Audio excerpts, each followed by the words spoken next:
नमस्कार, राजनीतिक खबरों के सबसे दिलचस्प ठिकाने में मैं रूपेश मिश्रा आप सभी का स्वागत करता हूं। गुर्जर समुदाय एक बार फिर से सूबे की गहलोत सरकार से आर पार की लड़ाई लड़ने का मानस बना चुका है। सरकार ने रास्ते तो तलाशे समाधान के, लेकिन स्थायी समाधान अभी तक नहीं निकल पाया। लेकिन इसी बीच बड़ी खबर यह है कि आंदोलन से ठीक पहले विजय बैंसला ने एक बड़ा बयान दे दिया है और बैंसला ने यह बयान सचिन पायलट और मंत्री अशोक चांदना को लेकर दिया है। क्या कुछ कहा है विजय बैंसला ने और इस मुद्दे को लेकर सरकार और गुर्जर नेताओं का क्या रुख है अभी तक का, उसे विस्तार से समझने के लिए देखिए हमारी खास रिपोर्ट। राजस्थान में गुर्जर आंदोलन होना लगभग तय माना जा रहा है और वही गुर्जर नेता कर्नल किरोड़ी सिंह बैंसला ने भी 1 नवंबर से गुर्जर आंदोलन होने की घोषणा कर दी है। गुर्जर समुदाय के ऐलान के बाद से ही सूबे की गहलोत सरकार अलर्ट मोड पर आ गई है। सरकार की सक्रियता पर भी बात होगी, लेकिन उससे पहले गुर्जर नेताओं का रुख जानना बेहद जरूरी है। तो आपको बता दें कि गुर्जर नेता विजय बैंसला बयाना में समाज के लोगों के साथ बैठक कर रहे थे। इस दरमियान उन्होंने कई बातें कही। विजय बैंसला ने कहा कि सरकार उनके आंदोलन में फूट डालने में लगी है और कांग्रेस विचारधारा वाले गुर्जर नेताओं को तरह तरह के प्रलोभन भी दिए जा रहे हैं। मेरे पास इंफॉर्मेशन ये आई है आज की कि सरकार और खास करके हमारे माननीय मुख्यमंत्री गहलोत जी जो कांग्रेस विचारधारा के गुर्जर हैं उनको बुला के कह रहे हैं कि मैं प्रधान का टिकट दूंगा, मैं फलाना टिकट दूंगा, मैं धमाका टिकट दूंगा। भाई साहब, टिकट भी ले लो और आंदोलन भी कर लो। समझदारी तो इसमें है। दोनों काम कर ले लो, लेकिन कौम के साथ गद्दारी मत करो, ये मेरी हाथ जोड़ के विनती है। वहीं इसी दौरान समाज के लोगों को संबोधित करते हुए विजय बैंसला ने एक और बड़ा बयान पूर्व मुख्यमंत्री सचिन पायलट और मंत्री अशोक चांदना को लेकर दिया। उन्होंने कहा कि गहलोत ने ही पायलट को निपटाया है। साथ ही उन्होंने ये भी कहा कि चांदना को आगे करने से क्या होगा वो भी समाज का ही है। तुम्हारा तो जो काम था वो तो निपट गया, हमारे सचिन को तो निपटा दिया, चांदना को आगे कर दिया, चांदना निपट गया। कैसे आके बोलेगा मैं नहीं दूंगा मुआवजा?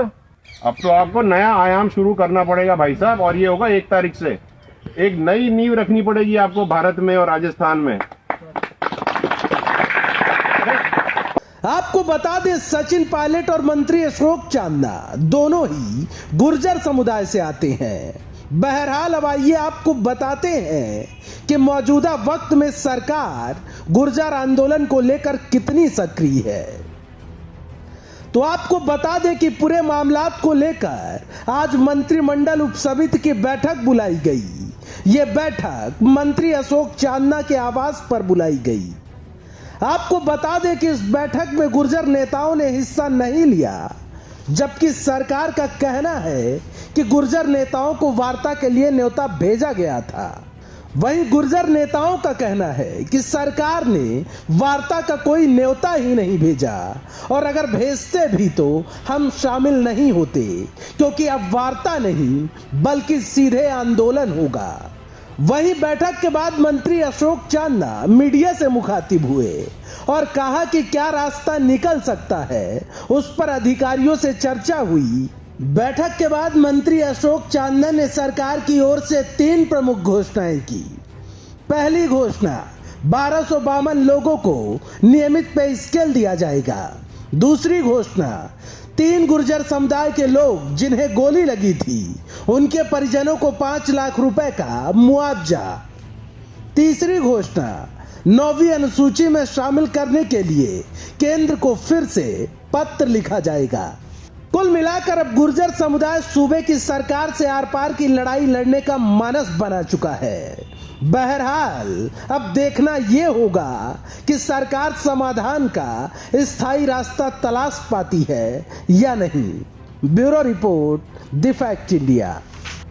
तो देखिए आपने हमारी खास रिपोर्ट कि किस तरीके से आज सूबे की सरकार की ओर से जो मंत्रिमंडल की जो समिति बनाई गई है इस मामलात को लेकर, उनकी बैठक भी हुई और मंत्री अशोक चांदा ने सरकार की ओर से 3 प्रमुख घोषणाएं भी की, लेकिन उन घोषणाओं पर गुर्जर समाज को एतबार नहीं है। मतलब साफ है कि अब मुकाबला आर पार का होगा। बहरहाल ये देखना और भी दिलचस्प होगा कि बीच का रास्ता निकल पाता है या फिर गुर्जर आंदोलन एक बार फिर शुरू होगा। दोस्तों, इस मामलात पर हमारी पैनी निगाहें बनी हुई है और हर बड़ी खबर से हम आपको समय समय पर बाखबर करवाते रहेंगे। कल फिर हाजिर होंगे सियासत की एक बड़ी खबर के साथ। तब तक के लिए नमस्कार।